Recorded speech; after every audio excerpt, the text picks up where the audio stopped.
மது போதையில் பணத்துக்காக தலைமை ஆசிரியரை 27 முறை கத்தியால் குத்தி கொடூரமாக கொலை செஞ்ச 10வது படிக்கக்கூடிய மாணவன் உண்மையிலே பணத்துக்காண்டி தான் பண்ணானா, இல்லை போதையில் போய் பண்ணதா, இல்லை முன்பகையை வச்சு ஹாஸ்டலை விட்டு வெளியேற்றுறதுக்காண்டி கொலை பண்ணானா, உண்மையிலே அது என்ன நடந்துச்சு? இதை பற்றி இந்த காணொலியில் விரிவாக பார்ப்போம். அரசியல் தடம் நேயர்களுக்கு வணக்கம். நான் உங்கள் எஸ்பிஎம் முரளி. ஒட்டுமொத்த இந்தியாவே இந்த ஒரு சம்பவம் ஒரு படபடப்பை, ஒரு பயத்தை உருவாக்கியிருக்கு. ஒரு 10வது படிக்கக்கூடிய மாணவன், வயசு வெறும் 16 தான், பணத்துக்காண்டி தன் போதையில் தன் தலைமையச வீடு பூந்து உள்ள கத்தியால் 27 முறை சரமாரியாக குத்தி அந்த காசு பணத்தை களவான்ட்டு போய் ஆடம்பர மொபைல் வாங்கிட்டு நான் நண்பர்களுக்கு மது விருந்து வைக்கக்கூடிய அளவுக்கு இன்றைக்கி கலாச்சாரம் ரொம்ப சீர்கெட்டு போயிடுச்சு. போதை இந்தியா முழுவதும் தலைவிரிச்சு ஆடுகிறது. இனி வரக்கூடிய இளைஞர்கள், சின்ன பசங்க முதற்கொண்டு என்ன நிலைமைக்கு போகிறாங்க, இந்த நாடு எதை நோக்கி பயணிக்குது, போதை கலாச்சாரம் எதை நோக்கி செல்லுது, மிகப்பெரிய கேள்விக்குறியாக இருக்குது. இதை பார்க்குறப்ப நமக்கும், பேசிக்கிற வீடியோ பேசுகிற நமக்கும், வீடியோ பார்க்கக்கூடிய எல்லாத்துக்கும் ஒரு பயத்திலே இருக்குது. ஏன்னா பெண் குழந்தைக்கு பாதுகாப்பு இல்லை, ஆண் குழந்தைக்கு பூரா போதை கலாச்சாரத்தில் 30 வயசு கூட தாண்டவங்களி பூரா பேர் போதையில் பூரா அநியாயமாக இன்றைக்கி இறப்பை சந்திக்கக்கூடிய சூழல் ஒவ்வொரு நாளும் மாறிக்கிட்டே வருது. தெலுங்கானா மாநிலம் நல்லாகொண்டான் மாவட்டத்தில் ஒரு தனியார் பள்ளியோட தாளாளர், தலைமை ஆசிரியர் ரூபா ரெட்டி இந்த ஸ்கூலை ஃபுல்லாக நிர்வாகம் பண்ணுறாங்க. கொஞ்சம் செல்வாக்கான போன துட்டுள்ள பாற்றி.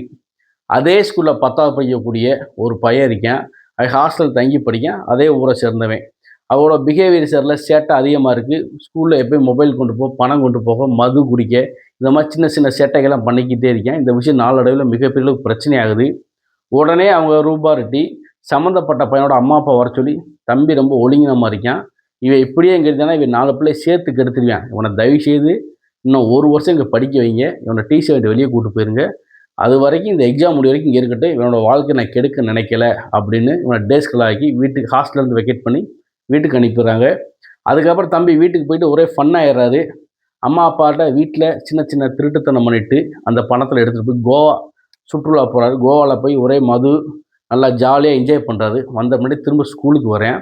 அவனுக்கு தேவையான அதே களவாணித்தனம் பண்ணக்கூடிய ஒரு பையலை கூட சேர்த்துக்கிட்டு, நம்ம நான் கோவாக்கெல்லாம் போனேன், சூப்பராக இருந்துச்சு, நம்ம கோவா வெளியே ஆடம்பரமாக போகலாம், பைக்கு காரு சூப்பராக இருக்குது, அந்த வாழ்க்கையில் லக்ஸுரியான வாழ்க்கை, இதெல்லாம் என்னடா வாழ்க்கை தேவையான்னு சொல்லி அவனையும் பிரெயின் வாஷ் பண்ணிவிட்டு, நம்ம ஒரு ஐடியா பண்ணுவோம், நம்ம தலைமை ஆசிரியர் ரூபா இருக்காங்க, 1 to 10க்குள்ளே நிறைய அவங்களுக்கு ஸ்கூல் ஃபீஸ் கலெக்ட் பண்ணி வைப்பாங்க வீட்டில், நம்ம போய் நேராக கொள்ளை அடிக்கிறோம், அந்த பணத்தில் எடுத்து கோவா போகலாம்னு மிகப்பெரிய அளவுக்கு பிளான் பண்ணுறாங்க. அந்த பிளானை எக்ஸிக்யூட் பண்ணுறதுக்காண்டி 5ஆம் தேதியிலேருந்து ஒரு 10ஆம் தேதி வரைக்கும் டெய்லி நோட்டம் பார்க்குறாங்க. ஆகஸ்ட் 11ஆம் தேதி யாரும் வீட்டில் இல்லை அப்படின்னு வீட்டுக்குள்ளே உள்ளே இறங்கி திருட போகலான்னு ஒருத்தர் வெளியே இருக்கேன், ஒருத்தர் உள்ளே போயிடுறேன். உள்ளே போய் திருடுறாங்க. பார்த்தோன்னே பயந்துட்டு அந்த அம்மா, நீ தானே என்ன இங்கே இருக்கடா அப்படின்னு சொல்லி கேட்டோன்னே, ஐயோ நம்மளை பார்த்துட்டாங்கன்னு சொல்லி பயத்தில் அந்த அம்மாவை 27 முறை கத்தியால் கொடூரமாக குத்தி கொண்டிருக்கேன்.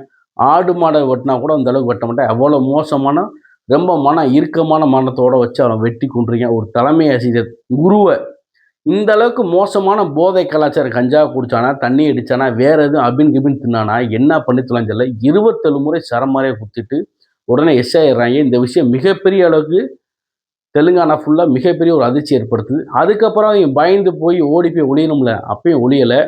அந்த காசை கலந்துட்டு போனால் 2.5 லட்ச ரூபா காசை, 1 லட்ச ரூபாய்க்கிட்ட மொபைல், ஆடம்பரம், ஃப்ரெண்டுகளுக்கு மது விருந்து வச்சு ரொம்ப ஜாலியாக இருந்திருக்காங்க. அந்த அம்மாயி இறந்து போன டயத்தில் ரூபா ரெட்டிக்கு ஸ்கூல் ஒரு 4 நாள் லீவ் விட்டுறாங்க. லீவ் விட்டு திரும்ப ஸ்கூல் ஓப்பன் பண்ணுறாங்க. அந்த டயத்தில் யார் யார் ஸ்கூலுக்கு வரல, யார் யார் வந்திருக்காங்கன்னு ஒரு லிஸ்ட் அவுட் எடுக்கிறாங்க போலீஸ் தரப்புறது. அந்த அம்மா கொலை பண்ணுறதுக்கு முன்னாடி வீட்டுக்குள்ளே ஃபோன் பேசிட்டே போயிருக்காங்க. அப்போ பாபு அப்படின்னு வட மாநிலங்களில் பூரா பாபுனா தம்பி, குழந்தை இந்த மாதிரி சொல்லுவாங்க. இப்படி சொல்லக்கூடியவங்கள போலீஸ் இந்த வார்த்தையை மட்டும் எடுத்து நோட்டம் பண்ணு, இதை யாரை சொல்லுவாங்க, ஸ்கூல் சம்மந்தப்பட்டாங்களா, வெளியேருந்து யார் வந்தாங்களா, போலீஸ் ஃபுல் விசாரணை நடத்துகிறாங்க. கடைசியில் ஃபுல் விசாரணை முடிக்கிறப்ப இந்த பையலை போய் பிடிக்கிறாங்க. பிடிச்சி அரெஸ்ட் பண்ணி கைது பண்ணுறப்ப அவங்க அம்மா அப்பா என்ன சொன்னாங்க, என் பிள்ளை அதெல்லாம் ஒன்றும் செய்ய மாட்டேன், என் பிள்ளையை போல் தங்கமான பிள்ளையை பார்க்கவே முடியாது, நீங்கள் பொய்யா கைது பண்ணி கூப்பிட்டு போகிறீங்க, நாங்கள் இடம் வாங்கலான்னு கொஞ்சம் காசு வீட்டில் சேர்த்து வச்சுருந்தோம், அதை எடுத்து வந்து கையில் வச்சுருக்காங்கன்னு சொல்கிறாங்க. இருந்தாலும் போலீஸ் நம்பாமல் அந்த பணம் கிட்டத்தட்ட 1.5 லட்ச ரூபா கொண்டு போய் அதில் ரத்த கரையெல்லாம் பட்டிருக்கு. அதை டிஎன்ஏ டெஸ்ட் பண்ணால் கரெக்டாக ஸ்கூலோட தலைமை ஆசிரியர் ரூபா ரெட்டியோட டிஎன்ஏவும் இந்த பிளட்டு கரெக்டாக மேட்ச் ஆகுது. உடனே சிறைக்கு கொண்டு போய் அந்த பையலை அடைச்சிறாங்க. இதை அந்த பையன் தப்பு பண்ணாங்கன்னு ஆரம்பத்திலே அவங்க வீட்டுக்கு பெற்றோருக்கெல்லாம் தெரிஞ்சிருக்கு. ஆனா அத மறைச்சு தான் பிள்ளை தங்கம், செல்லம், உலகத்துல நம்ம ஆளே இல்லைன்னு சொல்லி இன்னைக்கு அவன வாழ்க்கைக்கு எடுத்து ஜெயில்ல கொண்டு போய் தள்ளுறதுக்கு முழுமையா உடந்த ஒரு பெற்றோர்.